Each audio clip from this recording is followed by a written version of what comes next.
The Bears have reached an agreement with former Panthers starter and XFL MVP PJ Walker. Ryan Poles finds a quarterback with a similar skill set of Justin Fields. I love this move. PJ had one of the most thrilling plays and games of the entire season when he hit DJ Moore for a Hail Mary style potential go-ahead touchdown in Week 8 against the Falcons. He threw for 317 yards in a thrilling performance that was one of the most exciting games of the year. I like this move. I want to tell a bit of the PJ Walker story. He came in midway through his freshman season at Temple and became the full-time starter his sophomore year, but he struggled. He bounced back his junior year and led the team to a bowl game. He then had his best year as a senior, led Temple to back-to-back bowl games for the first time in school's history, and broke most of the team records.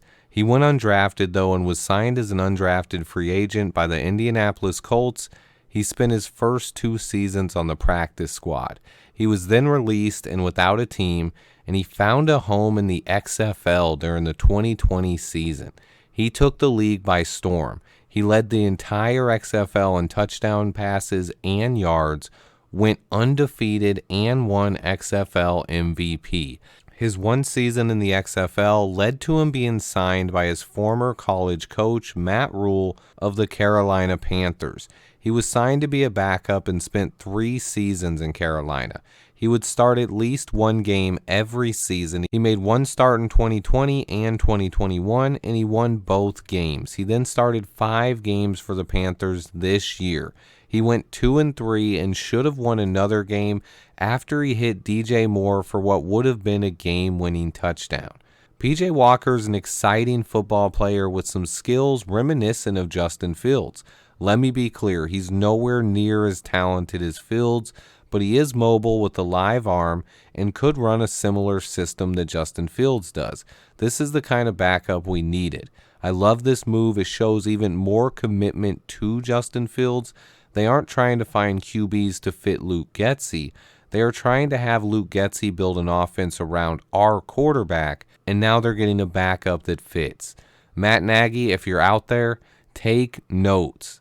PJ Walker is 3-4 in his career as a starter, but really showcased his skills during his 1 season in the XFL. He is clearly a backup, though, but he showcases flashes of talent all the time. He has 5 career touchdowns to go with 11 interceptions, though, so please, nobody think he's coming in to compete with Justin. He's clearly being brought in to be the backup. He is a backup that offers some excitement when he comes in the game, though. This should lead to the release of Trevor Siemian, although there is a possibility it could be a competition that goes through camp.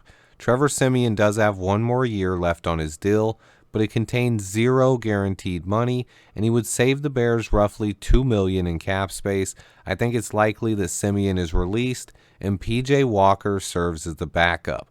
I also wouldn't rule out adding a QB late in the draft still. Good move by Ryan Poles. I've said I would like a backup QB that has similar skill set to Fields, and Poles agreed. Solid move.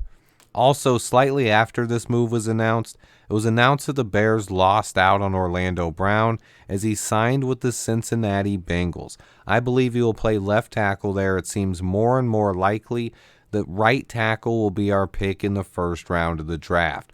But there are still some options out there, and Poles is definitely not done yet. Stay tuned, guys. Remember to hit that like button for me.